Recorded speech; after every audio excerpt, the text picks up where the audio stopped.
Good morning. Today is Monday, the 17th day of Adar. And we continue in chapter 35 that we started yesterday, chapter 35 in Tanya. Now, the Rebbe began this chapter going back to the beginning of the Tanya, the meaning of the importance of the action, doing mitzvahs, and how easy, how close it is to serve Hashem in all areas, in thoughts, speech, and action. And he focused on the action part. And this is something that the Rebbe is going to discuss now in the next few chapters. The importance of the actual mitzvahs, physical mitzvahs. And he raised the question, what is the point of all this? What is the point? We're working so hard every single day, fighting the Yetzirah, but we know we can't win this war. What's the point of all this? Why? What does it mean we can't win this war? We can win the war in a way of being in full control. That's a Beinani.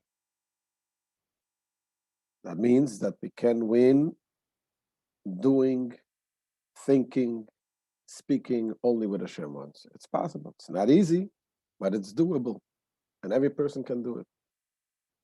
What we cannot win is to change the actual essence. Our animalistic soul will still every day want to do something that God doesn't want. We still have this desire. So what is the point, as the Alter Rebbe, that we live our whole life and struggling and fighting the Yetzirah? Yes, we do have this little wins every day, but the core is not changed. Only a tzaddik can change it. A tzaddik really changes the completely. That he doesn't have any more desires to do bad. That's the righteous person. But most of us are Beinani, and this is the Torah is talking to us, not only to tzaddikim. And yet, what is the point of all of this? And Alter Rebbe is going to explain this in length.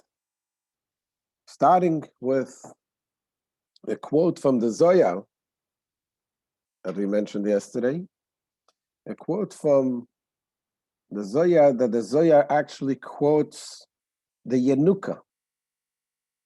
There's many times in the Zohar it has different quotes, but doesn't mention the name. Who was the quote? Here the Zohar says it's from the Yenuka. What is the Yenuka? Yenuka is a child. The child was a known holy child. It was a son of a great sage, Rabbi Amnuna. And his son, when he was a little boy, he had a godly revelation. The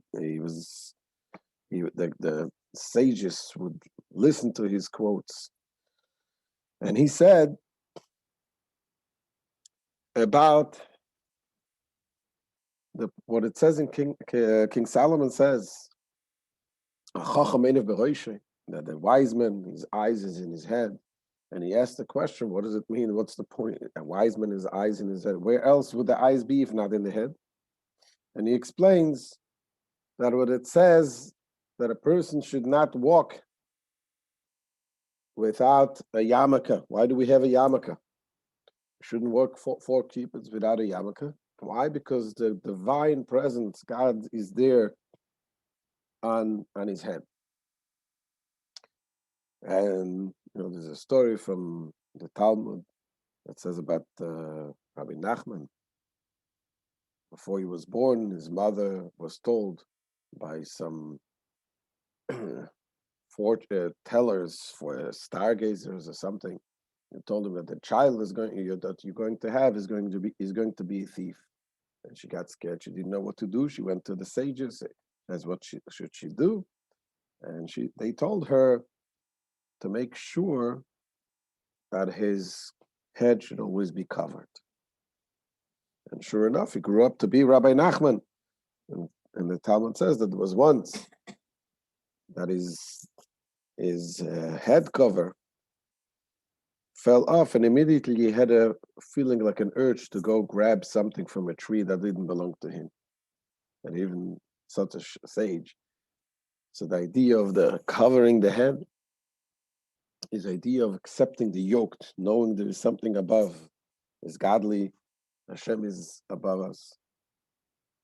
And it says, the Yenuka says that the Chacham, King Solomon screams, he cries out, and it says, you should always make sure that this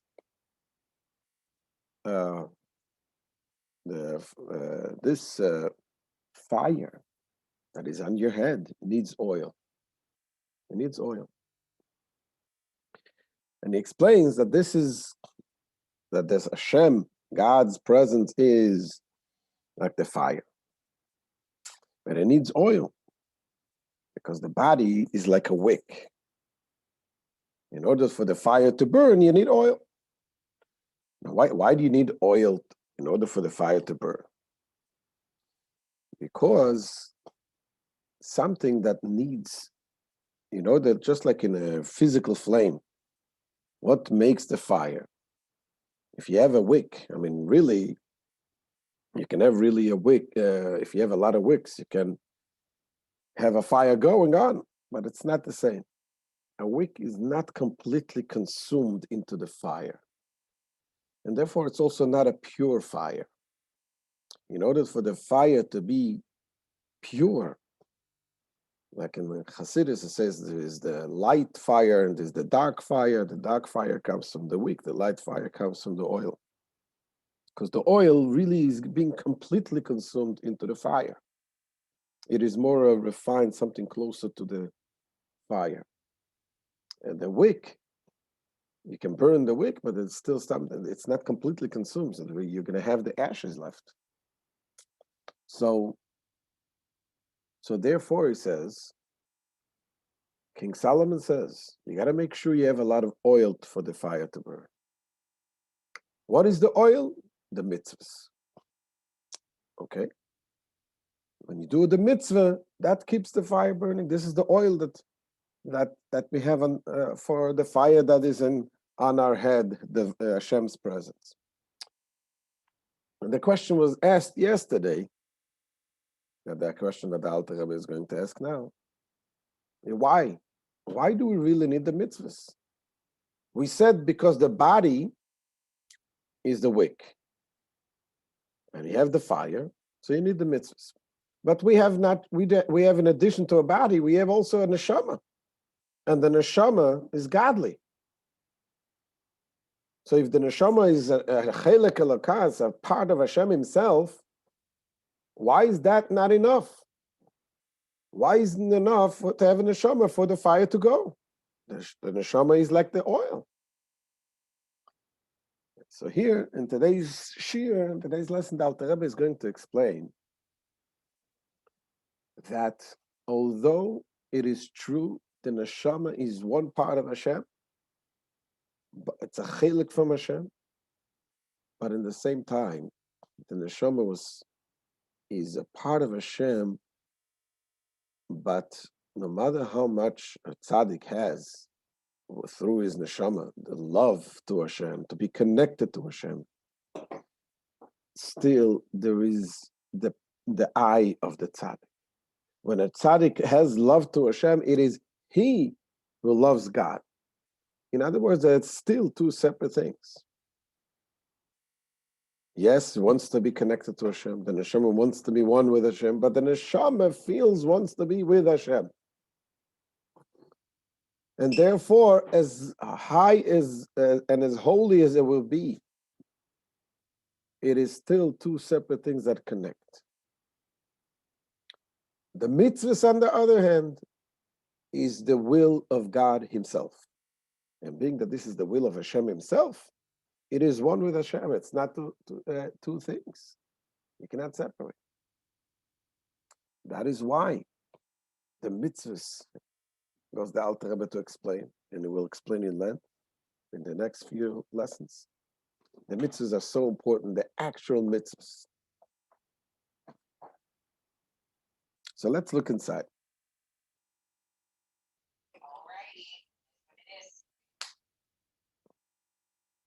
Says the Alter Rebbe, "V'hinei bir mashal zeh she'imshil oir ashchina la'oir haner."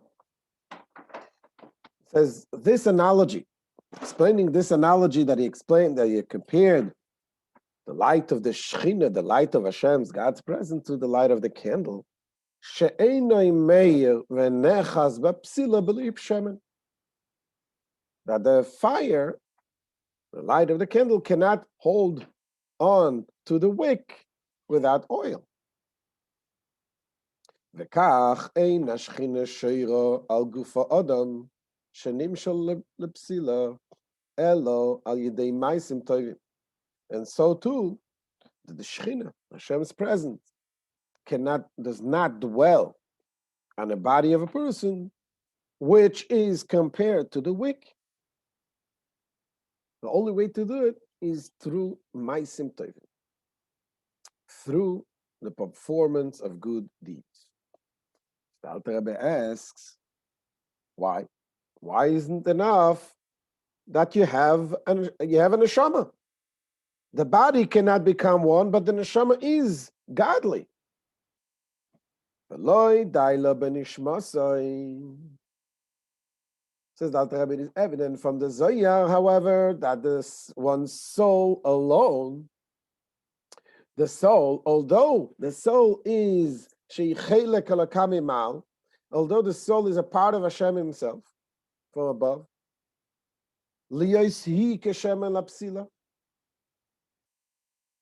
it's insufficient that the soul should become like oil to the wick. Says the Alter Rebbe, mevuer umuvan lekol maskin. This is clear and understandable to every intelligent person. And he's going to explain and says as follows. Kihine nishmasa adam. The neshama of a person, afilu hu tzadik gomor oived Hashem beyira ve'ahava b'ta'anugim. Even a tzaddik, a complete tzaddik, that he serves Hashem with fear and with love, with a love of a pleasure, a pleasurable love. There's different levels of love to Hashem. There's a love of fiery love, and there's a love in delight. A fiery love is something that you're trying to achieve, you're trying to reach, to understand you don't have it yet. So you're burning love. But then you have a love, ahava b'tanugim, a love in delighting, a pleasurable love. What is that? What kind of love is this? This is a love like you love yourself. It's not, you're not passionate about it because you have it. This is a higher level of love in a sense. And yet even the tzaddik who has that love, in the love that he's already there, nevertheless, it's not as nullified to Hashem completely.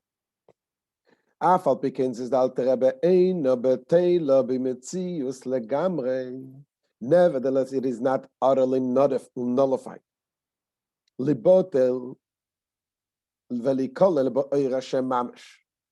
To be nullified out of existence, so that is dissolved into and absorbed within Hashem's light. To emerge with it in perfect unity. That doesn't happen, even by the greatest tzaddik.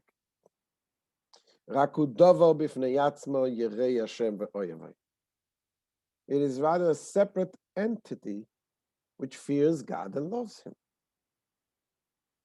This is about the neshama. The neshama wants to be with Hashem, but the neshama still is an entity. It is a part of Hashem, but is an entity that wants to be one with Hashem. But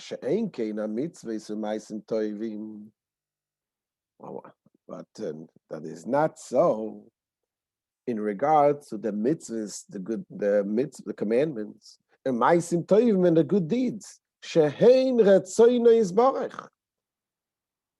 These, the mitzvahs and the good deeds, these are the will of Hashem. This is the actual will of Hashem. The commandments that Hashem commands us.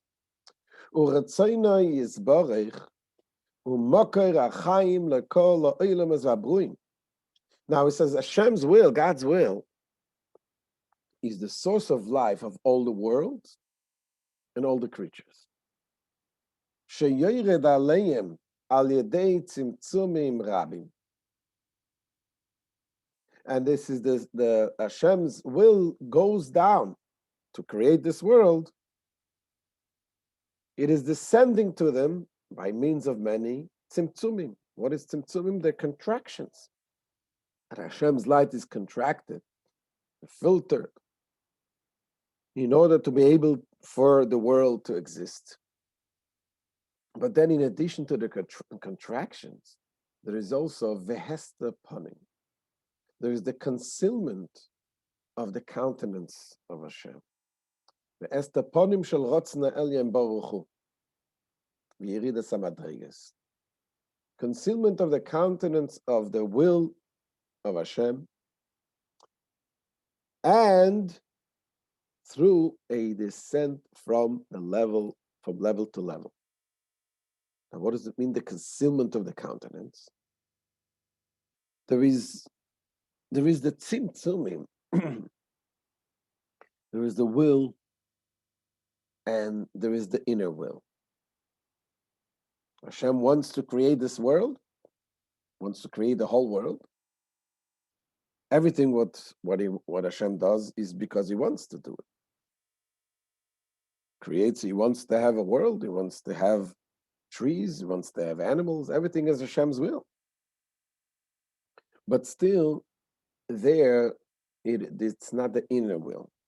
We use the example many times in Tanya and Chassidus about the will that you do. What do you do every morning? You get up in the morning, putting your alarm clock because you want to go to work, you want to be on time.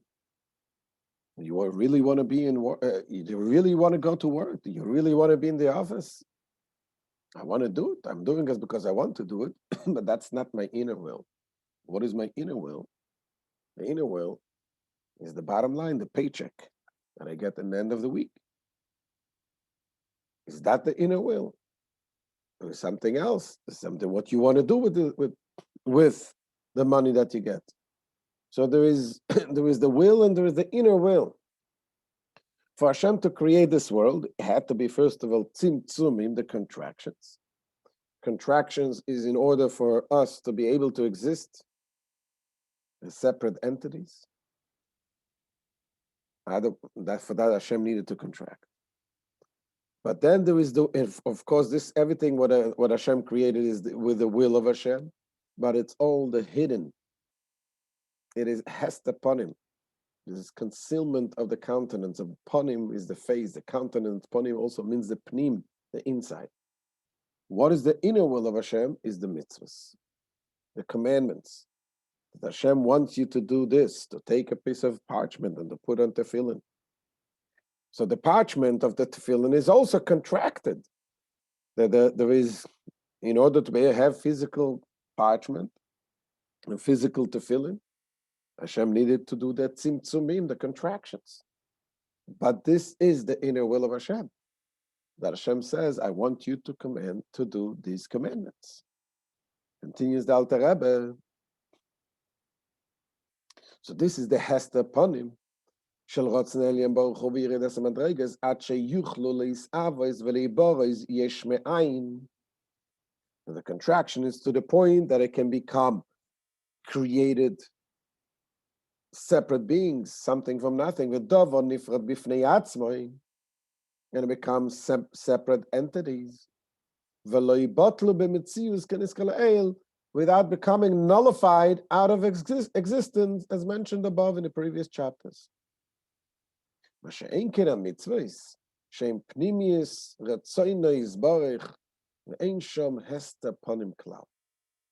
mitzvahs, on the other hand, are the internal aspect of the divine will. There, the countenance is not hidden at all. Hashem tells you clearly, what do I want? Put on the tefillin, light the candles,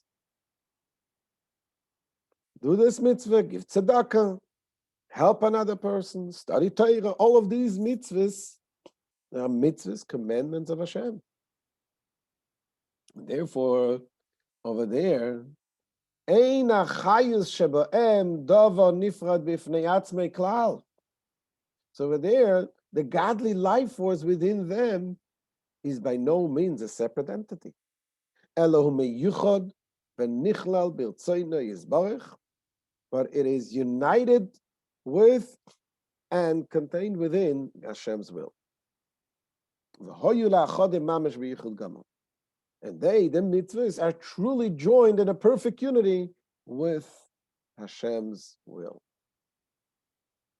The Rebbe once pointed out, as the quote that we said earlier, the quote from the Zohar that comes from the Yenuka, the child.